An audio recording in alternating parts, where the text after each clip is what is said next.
All right, so you bought all of your fragrance oils, waxes, and wicks from one supplier, and now they're gone. What do you do? Hello, everyone. I'm Jeff Standley with Standley Handcrafted, and today I wanted to talk about what to do when a supplier goes out of business, or an oil gets discontinued, or a wax is no longer available.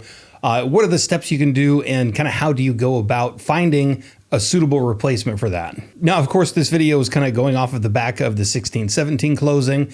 A lot of their oils, the waxes, everything like that, a lot of their vessels are either gone or very hard to get now. And if you're not in the Facebook groups, you probably haven't seen this, but there are a lot of people who are working to get some of those basically duplicated, or find out what the base product was so that they can now offer it on their site. Now, of course, the biggest benefit to that is if you ever bought anything from 1617, most likely it's going to be available, but how soon is it going to be available? That's probably the biggest question. So if anything, I would continue to look out for that kind of stuff. If you're not in some of the Facebook groups, that's a good idea to jump in there, see what other people are saying, because they will announce them through there. Like I said, there are a lot of companies looking to basically duplicate or find the oils that 1617 had, which is great because a lot of the oils that they had were really nice oils, and a lot of people used them. A lot of people love them. And a lot of people are definitely disappointed that they're not available right now. And of course, if any of those oils do become available, I'll announce it on the channel. So definitely subscribe, pay attention to the channel. So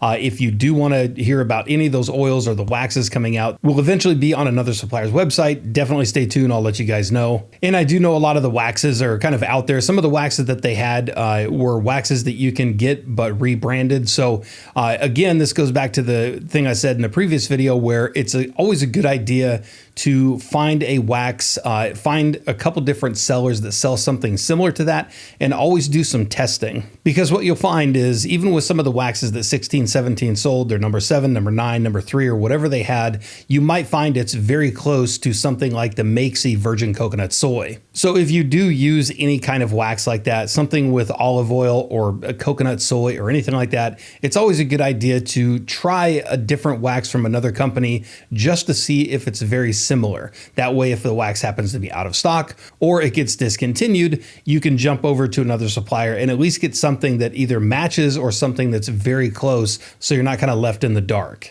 Now, the oils are definitely a little bit harder because those oils, if they weren't formulated by 1617, they were either bought from a perfumer and then basically renamed, rebranded, which is what a lot of companies do. And when they do that, it makes it a little bit harder to find what those oils were. So aside from just getting on a bunch of websites, searching out the fragrance notes and finding something similar and testing it, the only thing you really can do is basically send those oils out to get duplicated, which a lot of people are doing. A lot of makers will do and have done in the past. Or again, like I said in the beginning of the video, there are suppliers out there that are currently working on those oils to bring them back to market. Now, when it comes to wicks, it's definitely a little bit easier because a lot of companies will get wicks that are readily available from a bunch of different suppliers like HTP, CD Wicks, Eco Wicks, CDN Wicks. Those type of wicks are usually made by 1 or 2 manufacturers, and they're pretty much universal across the board. So if you like a CDN wick, you can usually get it from any supplier that sells CDN wicks, and they're going to be exactly the same.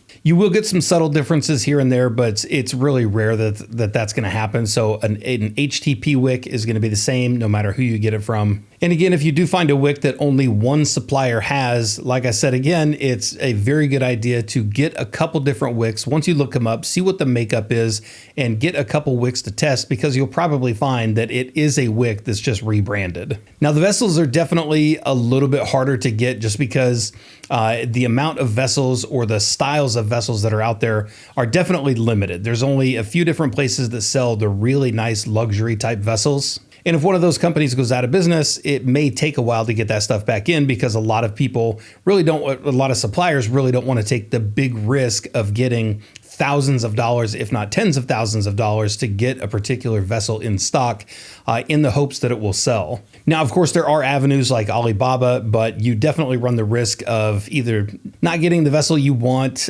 going through a long process of getting some test vessels, getting them over here, making sure they're the right size, making sure the material is what you're actually looking for, the right type of glass, the right type of metal, ceramic. And then, of course, if you do go the Alibaba route, you're looking at MOQs that are very high. So you're going to have to order quite a few of these to make it worth it and basically get this stuff shipped to the US. which is kind of the double-edged sword of going with such a unique vessel. On one hand, it's really nice to have a vessel that nobody else has, but if something like this does happen and you're no longer able to get that vessel, your entire line might be gone. And then of course, on the other side of that, you can get jars that are readily available, like the jelly jar or just a straight jar. And of course, jars like that, there are no shortages of getting those, but you are in basically a ocean full of candle makers that are selling and using that exact same jar. So you have to do other things to really set yourself apart as far as labeling and packaging. So it's definitely a gamble with all this stuff. But like I said in the beginning of the video,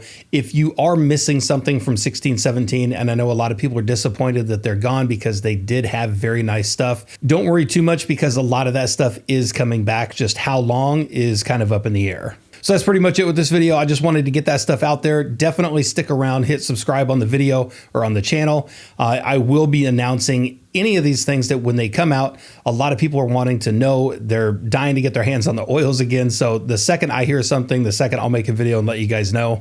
And of course, if you're in any of the Facebook groups, you're going to know even before the video comes out. So definitely look into getting into some of those groups. And of course, we'll see you in the next video.